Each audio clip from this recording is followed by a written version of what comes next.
সকাল সকাল দেখো আমার সাথে কি একটা ঘটনা ঘটে গেছে গা। মানে আমি জাস্ট ক্যামেরা স্ট্যান্ডটা বাইরে লইয়া আইছি আর আমার হাতে কিন্তু এই দুর্ঘটনাটা ঘটছে। গতকালকে বাড়িতে সেটা পৌঁছলাম, আমি আর কোনো স্ট্যান্ডও আনছি না, কীভাবে যে এখন ভিডিও শ্যুট করবো মাথাত হাত পড়ে গেছে গা। মানে বুঝতেই পারছি না এটা যে এরকম হয়ে যাইব গা। সকাল সকালে মনটা এতটা খারাপ হয়ে গেছে। Hello everyone, good morning, Radhe Radhe. আমি Ratna, welcome to our new blog. তখন 6:15 মতো বাজে। আমি যে ব্রাশ করে সিঁড়ি বইয়া রয়েছি, কেউ উঠছে না ওখানে ঘুম থেকে।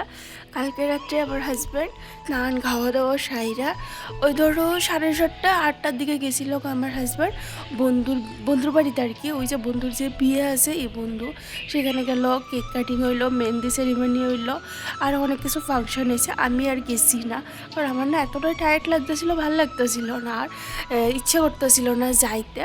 তো আজকে বিয়া, তো আজকে যামু, রাত্রেবেলা যামু। আমি, মা, হাজব্যান্ড, বাবু সবাই মিলে একসাথে কিন্তু যামু, যে কারণে আমাদের ত্রিপুরাত আওয়া আর কি। নাইলে এত তাড়াতাড়ি আমরা আইতাম না। এখন জাস্ট জানুয়ারিতে গেছি, ফেব্রুয়ারিতে আবার আয়া পড়ছি। এটা জীবনে হইতো, মানে জীবনে হইলো না যদি অনুষ্ঠানটা না থাকতো। তো যাই হোক, কথা এটা না, রাত্রেবেলা ও আইতে 12:30-1টা বাজে গেছে গা। তারপর ঘুমাইছি 1:30টার সময়। তাই ওই যে একটু আগে উঠতে এসে এখানে বইলাম, সবাই ঘুমাইতেছে, মজা লাগতেছে, সকালবেলা ঠান্ডা ঠান্ডা লাগতেছে, ভালোই লাগতেছে। আর সকাল সকাল তোমাদের দেখাইলাম কিতা হয়েছে। আমার স্ট্যান্ডের যে নেচার পায়াগুলি আছে, একটা পায়া ভাঙা গেছে গা। মানে বুঝতে পারতেছি না কিতা করবো। সকাল সকাল যে আমার সাথে এমন একটা ঘটনা ঘটবে আমি সত্যি ভাবতে পারছি না। প্রচণ্ড রাগ উঠতেছে, আমি নিজেই টান দিয়ে ভাঙ্গা লাইছি, মানে বুঝতে পারছি না এত ফট করে যে ভাঙ্গা যাইব গা। তো যাই হোক, মা ঘুম থেকে উঠতে আইসে, আমার কথা শুনে সেটা। তো একটু পর জল এখন আইসে না, জল না আইলে তো কাজ বাজ হইতো না। তো কী করবো, বয়া থাকি। আর এটা যে কি সেটা ভিডিও এডিটিং আছে, এটা করবো যেন বয়া বয়া, কী করবো, সময় নষ্ট করে লাভ নেই। চল জল আয়োগ, জল এলে কাজ শুরু করবো, তখন তোমাদের সাথে কথা হইতেছে। তো 9:18 বাজে, জল আয়ে পড়ছে, বাবু স্নান কইরা গেছে, মা ঘরেটা কাজ করতেছে। তো আমি এদিকে এই যে বাইরে সাপ্লাই এখানে এবার দাম ডুমটি বইরা রাখবো। আর বাথরুমের দাম খালি হয়েছে, এগুলি জল দিমো, লেট্রিনে জল দিমো, মানে যেখানে যেখানে জল দিব সবটা জল দিমো। তারপরে যে বাবু দোকানে যাইব, তো মা তো রান্না বান্না করছে, সকালবেলা সিদ্ধ ভাত কইরা দিছে বাবুরে দুপুরে খাওয়ানোর লাইগা। তো এদিকে চলো আমি ওখানে বাকি কাজগুলি সারি, নাহলে জল 10টার সময় যাইব, ওই যে 8টার সময় হাতে করে না 2 ঘন্টা জল থাকবো, তারপরে জল জায়গা। তো এর আগে সমস্ত কাজ বাজ করানো লাগে, স্নান করবো, জামা কাপড় রয়েছে এগুলি দমো, মানে প্রচুর কাজ রয়েছে। তো চলো এবার 10:30টার মধ্যে না সব কাজ সারানো লাগবো। চলো এবার কাজ শুরু করি। আর কাজ করতে করতে তোমাদের সাথে কথা হইতেছে, সঙ্গেই থাকো। প্রায় আধা ঘন্টার উপরে সিঁড়িতে বইয়া আসছিলাম, স্ট্যান্ডারে খালি দেখতেছিলাম, এক দৃষ্টিতে চাইয়া আসছিলাম স্ট্যান্ডার দিকে, কি হয়ে গেল। আমি নিজেই কিন্তু এটা এরকম মানে ভাঙ্গা লাগছি, সত্যি আমি ভাবতে পারছি না। আমি যখন স্ট্যান্ডটা পায়াটা খুলতাম গেছি, টান পড়ে না সাথে সাথে ভাঙ্গা একদম আমার হাতে আয়া পড়ছে। তো আর প্রচণ্ড রাগ উঠতেছিল নিজের উপরে, কি আর করবো, এখন যেটা আছে এটা দিয়েই কাজ চালানো, যেহেতু আমি আর স্ট্যান্ড আনছি না। আর এই স্ট্যান্ডটা আমি অনেকটা দাম দিয়ে কিনছিলাম, কারণ এই যে বাড়িতে আইলে আমার একটা স্ট্যান্ডের দরকার পড়ে। আর জলপাইগুড়ি থাকলে যে স্ট্যান্ডটা দিয়ে সেরকম ভিডিও শ্যুট করি, এইটা হচ্ছে স্টিলের স্ট্যান্ড। তো এইটা না অনেকটাই লম্বা, ছোটো করলেও ট্রলির মধ্যে জায়গা লো না, ক্যারি করতে অনেকটা অসুবিধা হয়। তো এইটা আমি অনেকটা মানে সেভিংস করে একটু একটু টাকা জমা এসে স্ট্যান্ডটা আমি কিনছিলাম, প্রায় 2-2.5 হাজার টাকা দিয়ে না 3,000 টাকা তো জানি আমি স্ট্যান্ডটা কিনছিলাম, যাতে বাড়িতে গেলে বা কোনোখানে ট্রাভেল করলে আমি ক্যারি করতে পারি। এটা অনেকটাই না হালকা পাতলা, ক্যারি করতে অনেকটা সুবিধা। আর এটার মধ্যে কিন্তু ফেস ট্র্যাকিং অ্যাপটাও আছে, অ্যাপ বলতে ফেস ট্র্যাকিংয়ের যে ডিভাইসটা আছে এটাও আছে। তো অনেকটা সহজ হয়ে যায় এটাতে ভিডিও শ্যুট করতে। তখন আর কি করার, ওই যে মারে কয়ে দিছি দোকান খুললে আমার 2টা ফেবিকুইক আইনা দিত, যদি ফেবিকুইক দিয়ে সে এটা ঠিক করতে পারি। এখন এত দামি স্ট্যান্ডটা বেশি দিনও ইউজ করছি না, কারণ বছর কানেক হয়েছে কিনছি, তো এতটা গাছ জ্বলতেছে জানো তো। এইটা যদি আমি না হয়ে সেটা অন্য কেউ হইতো তাইলে ওতকে না তো কুরুক্ষেত্র হয়ে গেল গা। তো যাই হোক কি আর করার, নিজেই ভাঙছে এখন নিজেই আবার ঠিক করতে লাগবো। তো এইটা দিয়ে এখন কাজ চালাইতেছি। তো যাই হোক সকাল সকালে আজকে ঘুমটা ভেঙে গেছে গা, কেটে জানি গো হঠাৎ করে ঘুম মানে মোবাইলে অ্যালার্মটা বাজছে আজকে তাড়াতাড়ি। তো এক অ্যালার্মে কিন্তু আমি ঘুমতে উঠতে এসে আর সেটা বাইরে বয়ে রয়েছে ফ্রেশ হয়ে সেরা সিঁড়ির মধ্যে জল আইসে পরে বাবু স্নান করছে, স্নান করে সেটা এবার গড়ে গেছে। এখন আমি ঘরের কাজ শুরু করছি। আর মা ওই 7টার মধ্যে কিন্তু রান্না করে গেছে বাবুরে সিদ্ধ ভাত কইরা দিব। তো মা গড়েদা করতে করতে আমি বাইরে মানে যতটুকুনি পারতেছি অতটুকুনি কইরা নিতেছি। যে ট্যাঙ্কি টুঙ্কি খালি হয়েছে কালকে রাত্রে, রাত্রে না সন্ধ্যার সময় তো আমরা স্নান টান করছি, বাবু এসে দোকান থেকে হাত পা ধুইছে।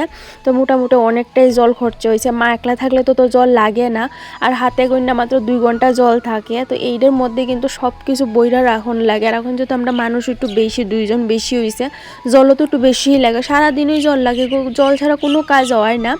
তো এইদিকে আমি আগে প্রথমে যা ডামডুম আসিল, যেইখানে ডাম আসিল খালি সব কিন্তু বইরা রাখছি। আর দেখতেই পাইতেছো কত বড় বড় সিনটেক্স, এইগুলি বড় একদিন তো পসিবল না। তো মা বইরা রাখছে, আর যেগুলো খালি হয়েছে এগুলি আমি এখন বর্তাছি। তো মা ওইদিকে বাবুরে সিদ্ধ ভাত কইরা দিব, সকালে ব্রেকফাস্ট দিব, বাবু দোকানে গেলে তারপরে ঘরের কাজে হাত দিব মা। আর আমি ঘরে কিন্তু অলরেডি একবার গিয়ে সেটা বাসন টাসন মাজদা শুরু করে দিছিলাম।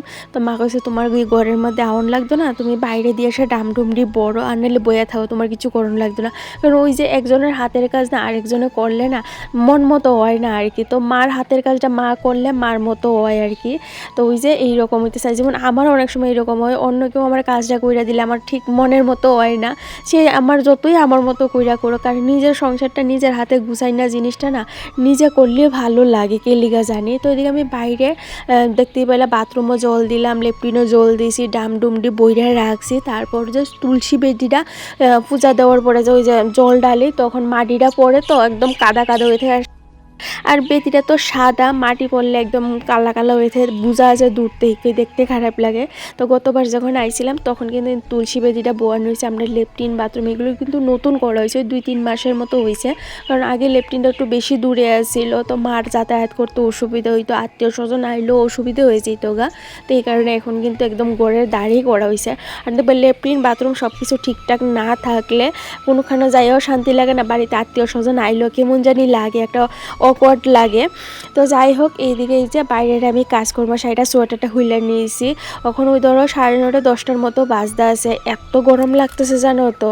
আর আমরা এবার আগে মা কইতেছিল ত্রিপুরায় নাকি প্রচণ্ড ঠান্ডা পড়ছে, আর আমরা এত সোয়েটার আনছি ভাবতুই মানে আমরাও বিয়ে করছি না যে আদৌ কি ঠান্ডা বেশি কি কম। মা কালি কইছে ঠান্ডা আছে, আমরাও সোয়েটার লইছি। এখন আদি এত পরিমাণে এখানে মানে গরম, ওই ধরো 10টা 11টার মধ্যে তো সূর্যি মামা মাথার উপরে ওইটা জায়গা, আর গরম কি বাবা, মানে হিসাব ছাড়া এত গরম।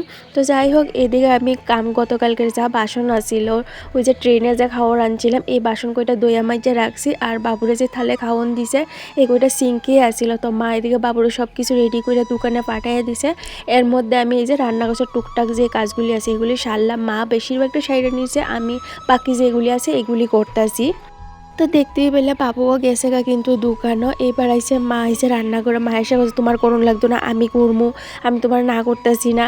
মানে মা আছে মার কথা আমি করবো, তোমার করুন লাগতো না, তুমি অন্য কিছু করে। তো অন্য কিছু কি করবো আমি কব তো। ওই যে ওগুলো আমার হাজব্যান্ড এখনও ঘুম থেকে উঠছে না, তো সামনে করে যে বিছনা আছে এটা মা ওই গুছাইতে পড়ছে। তো আমি কি করি কব তো, হাতের উপরে হাত গুড়াই তো বয়ে থাকা যায় না তাই না। কারণ কাজ করে যেহেতু অভ্যস্ত, দেখবা হাত পা গুটাইয়া বয়ে থাকলে না কেমন জানি লাগে, আলস্য লাগে। আর একটা কেমন জানি বয়ে থাকতে মানে মনে হয় শাশুড়ি কাজ করতেছে, আমি বয়ে রয়েছি, শাশুড়ি তো রাগ করবো, শাশুড়ি জানি মনে মনে আমার গালি দিতে আছে, এইরকম চিন্তা ভাবনা আমার মাথায় ঘুরে। তো বয়ে থাকতে তো আমি একদমই পারি না। তো টুকটাক মার হাতে হাতে যা কাজকর্ম করতে পারি সবটাই করি আমি।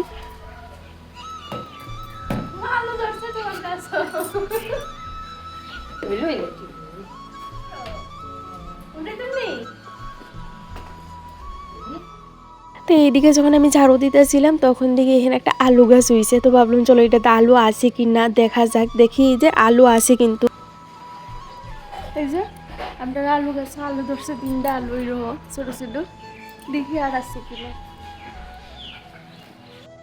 তো তো এই যে ছোটো ছোটো 3টা আলু পাইছি, বালু মাটি পাই না, আলুগুলি দেখো বেশ ভালোই বড় হয়েছে, আর একটু থাকলে মানে বড় হইতো। তো মা কইছে উঠাই লাও, এখানে বলে আলু পড়ছিল, তো নিচের থেকে উঠছে। তো আমি ওই যে কাজকর্ম ওখানে সারছি, তো ওইদিকে বাড়িঘরটা একটু ঘুরে ঘুরে দেখতে আসি। ত্রিপুরা এলে না আমার বেশ ভালো লাগে, এটা আমার বাবার বাড়ি হোক শ্বশুর বাড়ি হোক, কারণ কিরকম তো একটু খোলামেলা জায়গা, মানে চারপাশটা দেখতে ভালো লাগে, সবটা হাইটটা হাইটটা দেখি কি আছে না আছে। শ্বশুর বাড়ির সই গাছ থেকে সই করতেছি, বেশ ভালোই সই হয়েছে, মানে বেশি একটা বাড়তি হয়েছে না, কিন্তু বেশ ভালোই হয়েছে। তো চলে যে সই পাইলে নিয়ে যাই, যদি আজকে দেখি কিটা রান্না করা যায়। তো গড়ের পিছে মা একটা সই গাছ লাগাইছিল, তো এটা দেখো অনেক বড় কিন্তু হয়েছে, কিন্তু সই সেই রকম হয়েছে না, গাছটাই যে বড় হয়েছে, দেখলে মনে হয় যে প্রচুর সই হইব। তো আমার শাশুড়ি মা 2-3 দিন কয়েকটা কয়েকটা করে নিয়েছে, আর দেখো সইগুলির মধ্যে না পোকা দইরা গিয়েছে, নষ্ট হয়ে যেতেছে। বাড়িতে এলে না এই জিনিসটা আমার সবচেয়ে বেশি ভালো লাগে, এই যে গাছের থেকে সবজি বাড়া, বাড়ির এদিকে ওইদিকে আডা একটা একটা দীক্ষা ঘুরে ঘুরে দেখুন, সবজি পারন, মানে অনেক কিছু অ্যাক্টিভিটি করা যায়। আর যেটা ওইখানে থাকলে আমি একদমই পারি না, আমার ভালো লাগে না কেটে জানি ওইখানে কেমন জানি একটা বন্ধ ঘরের মধ্যে থাকি, তো আর দম ফুটা লাগে, বাইক এলে না সে মজা লাগে গো। ওই যে আর এটা দেখতে পেতেছো কি অবস্থা হয়েছে, এদিকে আগে যাতায়াত করা হইতো, ওখান তো একদমই যাওয়া না, দেখো এই জায়গাটার অবস্থা কিটা। তো স্রাফ নাই, দোকান খুলছে না, দোকান খুললে স্রাফ আনতে লাগবে, তারপর কিছু জামা কাপড় আছে এগুলি ভিজামো, এগুলি ভিজাই দিব। আর সকালে টুকটাক কাজ যেটুকুনি আমার করার আমি সারছি, মারে কইতেছিলাম যে কিতা করতাম কৌ না, মা দাঁড়াইতে হো তুমি, তো কৌছে দাঁড়াই থাকা যা ভাল লাগে, আমার জন্য কেমন লাগতে আছে। তো যেটুকুনি আমার করা যেটুকুনি করতেছে, মা তো ঘর থেকে নাই করতেছে, তারপরও আমি আমার মতো করতেছি, যা ভাল লাগতেছে। তো উড়ানটা ঝাড়ু দিব, মার লোক তো দোকানে যাবো, দোকান তাই উড়ানটা ঝাড়ু দিব, দিয়া সেরা ভাবতেছি এই জায়গাটা পরিষ্কার করবো, কইরা স্নান কইরা পূজা দিব, তারপর তো রাত্রেবেলা যাবো গাছকে বিয়ার। তো চলো এখানে আরও কয়েকটা সই ফাড়ি দেখি আছে কিনা গাছও, ওইদিকে চাইলে আরও পাইতাম, এদিকে যাইতাম না, তো দেখি আরও কয়েকটা পারতে পারি কিনা পাইরা, তারপর কি আসিরা দেখি কি কাজ করে বাইতেলে কাজ টুকে করণ লাগে, আর ওইখানে থাকলে কাজ শেষ হয়ে হয় না। তো যে কদিন থাকি এখানে যেমনভাবেই থাকবো এটাই তোমাদের সাথে শেয়ার করবো, আশা করি তোমাদের ভালো লাগবে ত্রিপুরা ব্লগগুলি। ত্রিপুরা তাইলে আমি বেসিক্যালি তোমাদের সাথে ব্লগ শেয়ার করতে পারি না, কে লিগা জানি কিতা জানিও আমি বুঝতে পারি না, কোনো না কোনো সমস্যা ওইবই হইব, কিন্তু এইবার কোনো সমস্যা নাই, ঠাকুরের আশীর্বাদে, রাধারানীর আশীর্বাদে। চলো এবার কয়েকটা সই পাইরা তারপর গিয়ে দেখি কী কাজ করা যায়।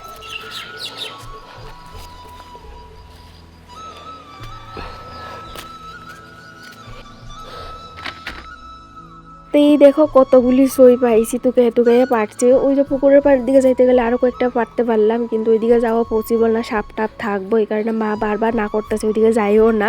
তো সামনের থেকে যে কয়টা পারছি দেখতে পেলে পাইটা নিয়েছি, আর কি দেখতে পেয়েছো পোকা দইরা গেছে। তো চলো এই সিমগুলি আইনা সেরা গড়ে রাখছি, মা কইছে পরে রান্না করবো, এখন থাক অন্য কিছু রান্না করবো, বাবু মাছ পাঠাইব ফোন কইরা কইছে। তো এই আজকে আর সিম টিম রান্না হইতো না, তো দেখি কি রান্না করে মা।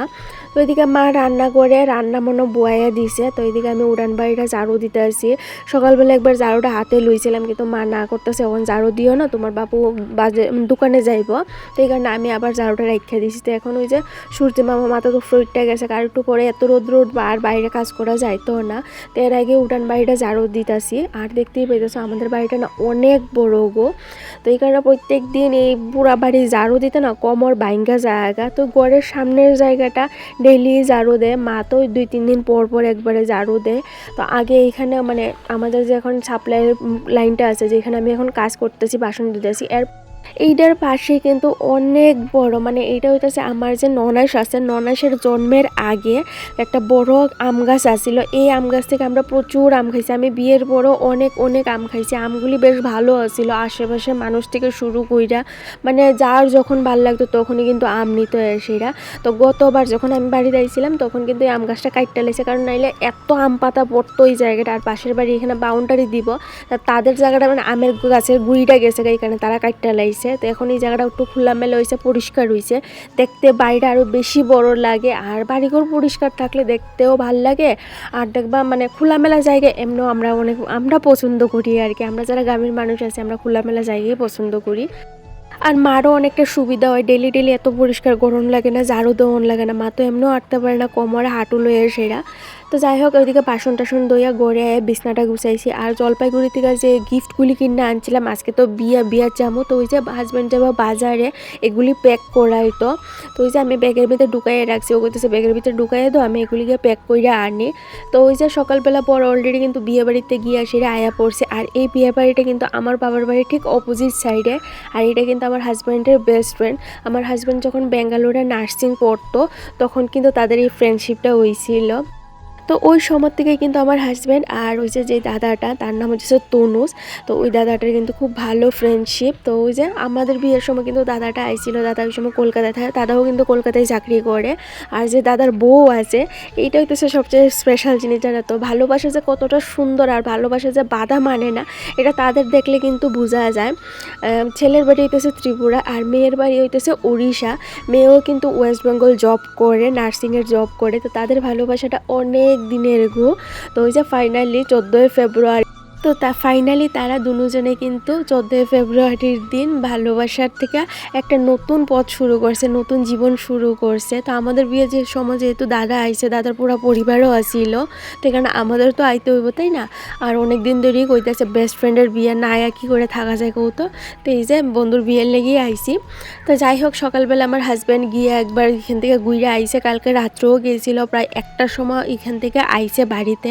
তো আমাদের বাড়িতেও গিয়ে আইছে, আমি আর গেছি না, আমার না প্রচণ্ড টায়ার্ড লাগতেছিল আর ইচ্ছেও করতেছিল না যাইতাম, যেহেতু আজকে যামই, তো এই কারণে কালকে আর গেছি না। আমার মাও ফোন করে বারবার কইতেছে আয়া পর বাবা, আইলে আমাদের এখানে দেখা যাইতে পারবি, দেখা যাইতে পারবি, তোর বাবুও কইতেছে। তো আমার আর ইচ্ছে করতেছিল না, এই কারণে গেছি না। তো মাও না করতেছে যে কালকে যাইও, আজকে আর যাওন লাগতো না।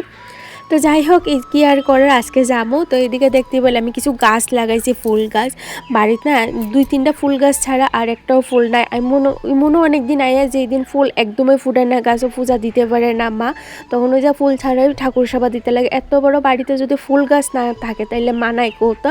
তো ওই যে আমি ফুল গাছ যতবার আই অতবারই কিন্তু 2-3টা করে লাগাইয়া যাই, কিন্তু ওই যে মা জল দিতে পারে না, এই কারণে ফুল গাছগুলি নষ্ট হয়ে যায়। তো এইবার আবার লাগাই দিয়েছি বেশ অনেক কয়টা, ঘরের সামনে পরে পুরো বাড়িতেও কিন্তু অনেক কয়টা ফুল গাছ লাগাইছি। এই গাছগুলিতে যদি ফুল ধরে অনেক ফুল হয়, বা মার আর কারোর বাড়িতে যাওয়ান লাগতো না। জলপাইগুড়ি থাকলে তো সেরকম স্কিন কেয়ার করা হয় না, কারণ এতটাই কাজে ব্যস্ত থাকি, অনেক সময় পাইলেও না শরীরের স্বাদ দেয় না। তো ওই যে ঘরে টক দই আসিল, তো মাথায় না প্রচণ্ড খুশকি হয়েছে, টক দই আর লেবু দিয়ে সেটা মাথার মধ্যে দিলাম, আর তার সাথে একটু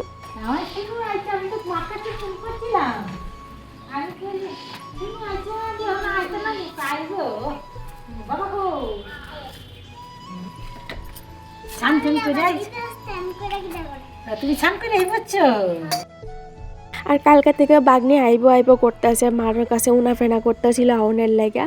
তো ওই যে দাদাভাই লই আইছে, আজকে যাইব আবার সন্ধ্যার সময়, আমরা যেহেতু বিয়ার যাবো আর রাত্রেবেলা মাছেরা থাকতো না, তো এই যে দিনটা থাকবো। আচ্ছা, তাহলে অহনের যাওয়ানোর দরকার নাই, অহনের যাওয়ানোর দরকার নাই, অন থাকবা।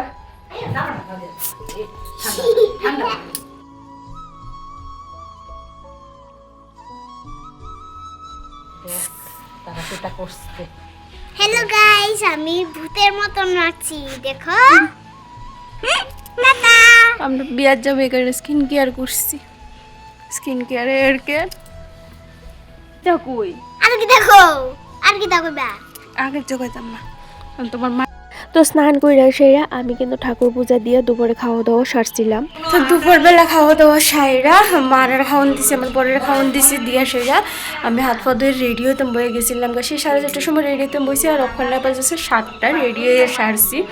তো আর এই যে এটা হচ্ছে আমার বিয়ার বেনারসি, আমি কিন্তু বিয়ার বেনারসি পরছি। আর মেকআপ সেরকম কোনো কিছুই না, হালকা পাতলা মেকআপ, যেহেতু বিয়ার জামা হালকা পাতলা মেকআপ করছি। তো কেমন লাগতেছে আমারও অবশ্যই কিন্তু জানাইও। এটা হচ্ছে আমার ফাইনাল লুক, আর সব সুন্দর করে সাজিয়ে নিয়েছি, মানে যেটুকুনি আমি পারি, আমার দ্বারা সম্ভব মেকআপ আমি এটুকুনি করছি, যতটা সম্ভব সাজিয়ে নিয়েছি। এবার চলো যাওয়া যাক, টোটো ফোন করছে, আয়া পড়ছে, চলো এবার যাই। মা অলরেডি ফোন করছে যে কোন সময় আইবি তোরা, তো কারণ বউ রেডি হয়ে গেছে গা, সব কিছু রেডি হয়েছে গা, একটু পরে পর আবার বউ বয়ে যাবো গা, বিয়ার শুরু হয়ে যাবো গা, তখন আবার প্রেজেন্টেশন দিয়ে যেতাম না, আমরা তো বেশি রাত্র করতাম না, আমি পড়বো। তো এই কারণে হচ্ছে তাড়াতাড়ি জায়গা, তো একটু বেশি সময় পাবো। তো চলো এবার যাওয়া যাক। আর এইটা হচ্ছে আমার ফাইনাল লুক, কেমন লাগতেছে অবশ্যই জানাই। তো দুপুরের পরে আর আমি কোনো ব্লগ শ্যুট করছি না, কারণ ওই যে স্নান দান করে একজন একজন করে আইতাছে, খাওয়া দাওয়া চলতেছে, তারপর রেডি হওয়া শুরু করছি। 4:30টার থেকে রেডি হওয়া শুরু করছিলাম, আর এই যে 7টা না 6:30টার সময় শেষ হয়েছে, কারণ আগের থেকে রেডি না হইলে পরে তা রেডি হয়ে যেতাম না, টাইস দিব।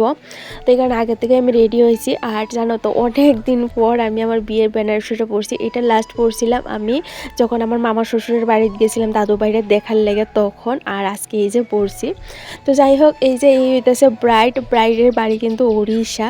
তো এই জিনিসটাই সব থেকে বেশি অবাক লাগে, এখানে যে যে আইতে আছে তারা কিন্তু সবাই অবাক যে ভালোবাসার লেগে মানুষ কই থেকে কই জায়গা। তো অনেক সুন্দর কিন্তু যে ব্রাইড আসছিল, দাদাও অনেক ভালো। তো ওই যে গিয়ে প্রথমে গিয়ে সেরা আগে বাড়ির যে মেসু মাসি আছে তারার ভক্তি করলাম, আর আমি কিন্তু আমার বাবার বাড়িতেও গিয়ে আইছি। তো ওইখান থেকে সোয়াটারগুলি রাইকা সেটা গিফট হাতে করে সেটা বিয়ে বাড়ির ঢুকলাম। আমার মারা তো দেখলেই তোমরা সামনে দিয়ে, আমি আমার মা শাশুড়ি আর হইতেছে আমার ভাইজি, আমরা 4জন একসাথে গিয়ে সে তারাবাড়ি ঢুকছি। তো এখানে ফটো সেশন চলতেছে, সবাই ফটো তুলছে, আমরাও কিন্তু ফটো তুললাম। তারপর ওই যে গিফটটা নিয়েছিলাম সেই গিফটটা কিন্তু দিয়ে দিছি। আর খুব সুন্দর করে ডেকোরেশন করছে, এত সুন্দর ডেকোরেশন সত্যি গো, মানে আমাদের এখানে গ্রামে না এইরকম হয় না। তো অনেক সুন্দর লাগছে। ওখানে প্রায় 9:30 বাজে। তো আমরাও ফটো সেশন সাইডা আর সেটা খাইতাম বয়ে গেছিলাম, একদম সিম্পল খাওয়ান, যেহেতু গ্রাম বুঝতেই পারে, তা হাবি জাবি কিছু না, সিম্পল খাওয়ান। তো চলো আজকে ব্লগটা এনে শেষ করি। ভালো লাগে চ্যানেলটা সাবস্ক্রাইব করো, টাটা।